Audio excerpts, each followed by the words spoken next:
This is a responsible and imaginative budget which should promote growth, exports and investment. It ought to be widely welcomed by the business community.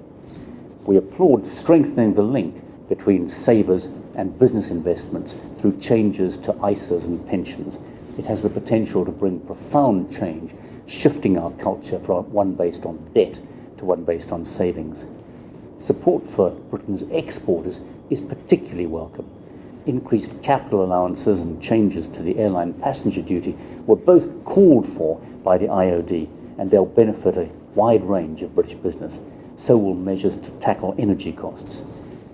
While we do support the increase in personal income tax allowances, we are disappointed that more and more workers are being dragged into the 40% income tax band, as the Chancellor has failed to raise the higher tax threshold by any meaningful amount, but perhaps next year. Well, this is very welcome news that the personal tax allowance is going up to £10,500 from the tax year after the one that's just about to start. But I think we're disappointed that despite a lot of representations, including in the press and indeed representations the IOD made specifically to the Chancellor, he's not addressed this issue of more and more people being drawn into the 40% tax bracket. By comparison, the US tax rate for these people is 25%, and even in highly taxed France, it's 30%. So hopefully we'll hear a little bit of improvement for this group of people when we get to the autumn statement and the manifestos of the political parties leading up to the general election next year.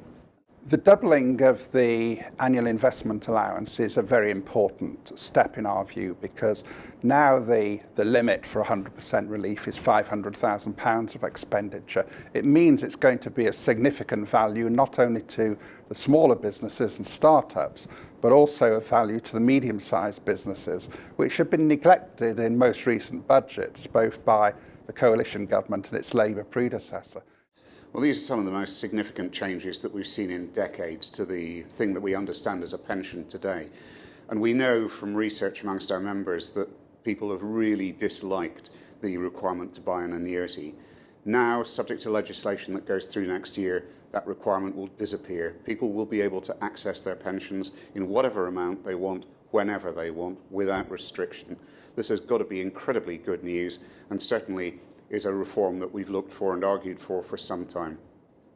Air passenger duty is a very interesting area of the budget, because whilst it would be easy to think that air passenger duty just affected the airline industry and a number of long-haul carriers, by the Chancellor scrapping the two highest rates for long-haul journeys, it also puts UK airports and businesses associated with those airports in a much better competitive position with the likes of Schiphol and Frankfurt, which have lower duties on long-haul flights. So I think the Chancellor has very clearly here tried to make sure that the UK has a tax-friendly business environment, and that he takes note of the favourable tax reliefs introduced in competing countries so that the UK isn't bypassed for business investment.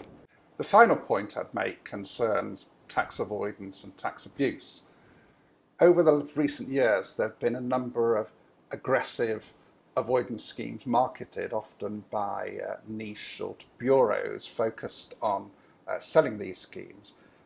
More often than not, the schemes have failed in the courts, but people have been enticed to enter into them on the basis of the late payment of tax, because sometimes even if the view was taken that even if the tax has ultimately to be paid, the money has been left in the taxpayer's hands in the meantime. The changes announced by the Chancellor are that the tax is going to need to be paid up front and recovered by the taxpayer if ultimately the aggressive planning is successful in the courts. In fact, the tax will be repaid with interest. I think this will be a very important area over in tax law in coming years, because I think it will become much more difficult for many of these frankly unsound tax proposals to be successfully marketed.